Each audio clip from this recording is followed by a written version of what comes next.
جی السلام علیکم، سمید گیلانی ایک نئی ویڈیو کے ساتھ آپ کی خدمت میں حاضر ہے۔ اور اگر آپ کو ہماری تمام ویڈیوز انفارمیٹیو لگتی ہیں، اچھی لگتی ہیں تو لازمی ہمارے چینل کو سبسکرائب کریں اور بیل آئیکن کو بھی پریس کریں تاکہ ہماری ہر نئی آنے والی ویڈیو آپ تک پہنچ سکے۔ تو آج کا جو ٹاپک ہے وہ نہایت ہی اہم ہے، وہ اس اعتبار سے بھی اہم ہے کیونکہ اس کے اندر ان تمام سوالات کے جوابات دیے جائیں گے جو کہ آج کل ہم تمام پاکستانیوں کے ذہنوں میں اٹھ رہے ہیں۔ سب سے پہلا سوال یہ ہے کہ پاکستان کے اندر بارشیں زیادہ کیوں ہو رہی ہیں، اور دوسرا سب سے بڑا سوال جو کہ ہر پاکستانی جاننا چاہتا ہے وہ یہ ہے کہ کلاؤڈ برسٹ کیا ہے، یعنی کہ بادلوں کا پھٹ جانا کیا ہے۔ تو سب سے پہلے ہم سمجھ لیتے ہیں کہ پاکستان کے اندر بارشیں کیوں زیادہ ہو رہی ہیں۔ تو اس کو سمجھنے کے لیے ہمیں کلائمیٹ چینج کو سمجھنا ہوگا۔ کلائمیٹ کسے کہتے ہیں؟ کسی بھی جگہ پر، کسی بھی علاقہ کے اندر گزشتہ کئی سالوں سے موسمی حالات کا سیم اسی طرح ہی وقوع پذیر ہونا۔ فار ایگزامپل، اگر آپ کے پچھلے سال اگست کے اندر بارشیں ہوئی تھیں تو اس سال بھی اگست کے اندر ہی بارشیں ہونا۔ اگر آج سے 10 سال پہلے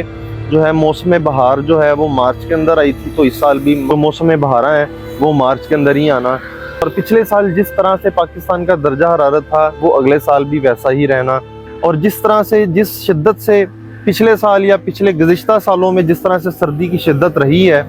اگلے سالوں میں بھی سردی کی شدت کا ویسے ہی رہنا۔ یعنی کہ وہ تمام قدرتی عوامل کا ڈائریکٹ تعلق ہمارے مسکن کے ساتھ ہے، اس کا ویسے ہی وقوع پذیر ہونا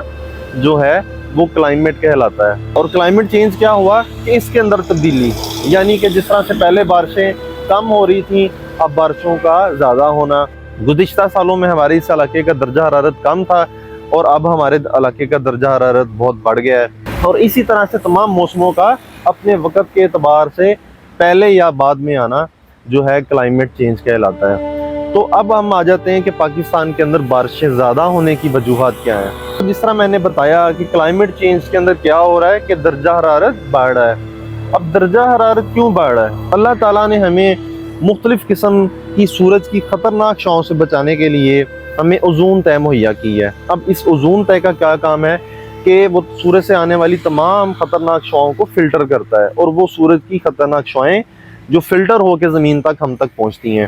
تو جب وہ اوزون طے کاربن ڈائی آکسائڈ اور فوسل فیولز اور گاڑیوں کا دھواں، کارخانوں کا دھواں، بھٹوں کا دھواں، مختلف قسم کی گیسز کی وجہ سے جو ہے وہ اوزون طے جو ہے اس میں کمی واقع ہو رہی ہے۔ جب وہ اوزون طے کے اندر کمی واقع ہو رہی ہے تو اس کا مطلب یہ ہوا کہ سورج سے وہ تمام خطرناک شعاعیں جو کہ فلٹر ہو کے پہلے آ رہی تھیں ہم تک، اور جب وہ فلٹر ہوئے بغیر ہم تک پہنچتی ہیں تو اس کی وجہ سے درجہ حرارت میں بھی اضافہ ہوتا ہے۔ گرمی کی شدت میں اضافے کی وجہ سے جو ایویپوریشن ہے، یعنی کہ پانی کا بخارات میں جو تبدیل ہونا ہے، اس کی جو مقدار ہے یا اس کی جو سپیڈ ہے وہ بڑھ رہی ہے۔ اب پانی کا بخارات میں تبدیل کیا ہونا ہے وہ میں آپ کو سمجھاتا ہوں۔ جس طرح آپ کپڑے دھونے کے بعد کپڑے جو ہیں وہ بار تار پہ ڈال دیتے ہیں اور کچھ دیر بعد دیکھتے ہیں تو وہ پانی ان میں نہیں ہوتا، تو وہ پانی کہاں جاتا ہے؟ وہ بخارات بن کے ہوا کے اندر اڑ جاتا ہے۔ تو پوری دنیا کے اندر جہاں پہ بھی پانی ہے، نمی ہے، وہ درجہ حرارت کی وجہ سے، سورج کی وجہ سے ہر ٹائم بخارات کی صورت میں اوپر اٹھتی ہے۔ تو وہ جو نمی بخارات بن کے اوپر جاتی ہے اور دین پھر وہ بادلوں کی شکل اختیار کرتے ہیں، اور دین وہی پانی جو ہے وہ بارش کی صورت میں واپس زمین پہ آتا ہے۔ سو یہ اب آپ نے سائیکل سمجھا ہے۔ تو اب ہو کیا رہا ہے کہ اوزون طے کی کمی کی وجہ سے اس خطرناک شعاعیں ہیں سورج کی وہ زمین تک پہنچ رہی ہیں، جس کی وجہ سے زمین کا درجہ حرارت بڑھ رہا ہے، اور پانی کا بخارات میں تبدیل ہونا، اس کی تعداد اور اس کی سپیڈ میں بہت اضافہ ہو رہا ہے، جس کی وجہ سے جو آپ کی کلاؤڈ فارمیشن یعنی کہ بادلوں کا بننا اس میں بھی اضافہ ہو رہا ہے۔ اب جب بادل زیادہ بن رہے ہیں تو اس کا مطلب بارشوں میں بھی اضافہ ریکارڈ کیا جا رہا ہے۔ تو یہ تھا بیسیکلی ہمارے پاکستان کے اندر بارشوں کا جو ہے اس کا بڑھ جانا۔ اور کلائمیٹ چینج کا سامنا صرف پاکستان میں نہیں بلکہ پوری دنیا کو ہے، اور اس کے اثرات جو ہیں وہ پوری دنیا میں مرتب ہو رہے ہیں۔ اب ہم سیکنڈ ٹاپک کی طرف آ جاتے ہیں، وہ کلاؤڈ برسٹ۔ آئے روز پاکستان کے اندر کلاؤڈ برسٹ جیسے واقعات آپ جو ہیں وہ ریکارڈ ہو رہے ہیں، اور آئے روز آپ اس کو سوشل میڈیا پہ، نیوز چینلز پہ سنتے ہیں، لیکن میں آپ کو آج بتاتا ہوں کہ کلاؤڈ برسٹ کہتے کیا ہیں۔ سمپل الفاظ میں کلاؤڈ برسٹ کہتے ہیں بادل کا پھٹ جانا، یعنی کہ بہت زیادہ بارش کا ایک ہی جگہ پر ایک ہی ٹائم میں برس جانا کلاؤڈ برسٹ کہلاتا ہے۔ اور یہ نہیں ہے کہ کلاؤڈ برسٹ ابھی ہونا شروع ہوئے ہیں، کلاؤڈ برسٹ جو ہے وہ گزشتہ کئی دہائیوں سے، جب سے بارشیں شروع ہوئی ہیں تب سے کلاؤڈ برسٹ ہوتے ہیں۔ لیکن آج کل کیونکہ ہر چیز جو ہے وہ میڈیا پہ ریکارڈ ہو جاتی ہے، ہر چیز سوشل میڈیا پہ آپ کو پہنچ جاتی ہے، ہر شخص کے ہاتھ میں کیمرہ ہے، تو یہ چیزیں ایک تو اس وجہ سے بھی زیادہ منظر عام پہ آتی ہیں، اور کلاؤڈ برسٹ کی وجہ سے یہ جو نقصانات ہیں، ان کی وجہ یہ بھی ہے کہ ہم نے اپنے آپ کو قدرت کے رستے میں حائل کر لیا ہے۔ مثال کے طور پہ اب جہاں سے ایک دریا گزرتا ہے، اور اس چیز کو آپ مد نظر رکھیں کہ جو پانی ہے وہ پہاڑوں سے ہمیشہ نیچے میدانی علاقوں کی طرف جو ہے وہ بہتا ہے، تو اب ہم تمام لوگوں نے جو کہ پہاڑی علاقوں میں رہتے ہیں، تو ہم نے دریاؤں کے رستے کے اندر روڈز بنانا شروع کر دی ہیں، دریاؤں کے رستے میں ہی جو ہے وہ اپنے مکان اور دکانیں بنانا شروع کر دی ہیں۔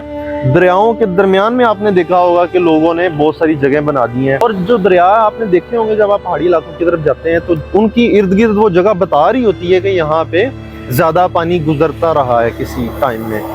تو اس کے باوجود ہم جب دریاؤں کے رستے میں اپنے مکان، دکان اور مختلف قسم کی قبضہ مافیا جو ہیں وہ اپنا قبضہ کر کے بیٹھ جائیں گے، تو ظاہر سی بات ہے قدرت نے جب بارشیں ہونی ہیں تو قدرتی طور پہ پانی زیادہ مقدار میں ریلے کی صورت میں آنا ہے، تو جس کی وجہ سے ہمیں جانی نقصان کا سامنا کرنا پڑتا ہے، مالی نقصان کا سامنا کرنا پڑتا ہے۔ تو یہ تھی مین وجہ کہ ہم آئے روز یہ اس قسم کے جو واقعات ہیں وہ کیوں رپورٹ ہو رہے ہیں۔ امید کرتا ہوں کہ آپ کو یہ ویڈیو جو ہے وہ انفارمیٹیو لگی ہوگی، اور یہ بھی امید کرتا ہوں کہ آنے والے وقت میں ہم یہ کوشش کریں گے کہ ہم جو قدرت کے رستے کے اندر رکاوٹیں حائل کر رہے ہیں ہم اس کو کم کریں، اور میں اس امید کے ساتھ اس ویڈیو کو اختتام پذیر کرتا ہوں کہ ہمیں جو ہے وہ الیکٹرک وہیکل کی طرف آنا ہوگا، ہمیں وہ تمام بھٹے جو کہ دھواں چھوڑتے ہیں ان کے دھوئیں پہ قابو پانا ہوگا، یعنی کہ وہ تمام چیزیں جو کہ اوزون طے میں کمی واقع کر رہی ہیں، تو انہیں ہمیں چھوڑ کے ہمیں ان چیزوں کی طرف آنا ہوگا جو دھوئیں سے پاک اور صاف ہیں۔ آخر پہ اجازت چاہوں گا، السلام علیکم۔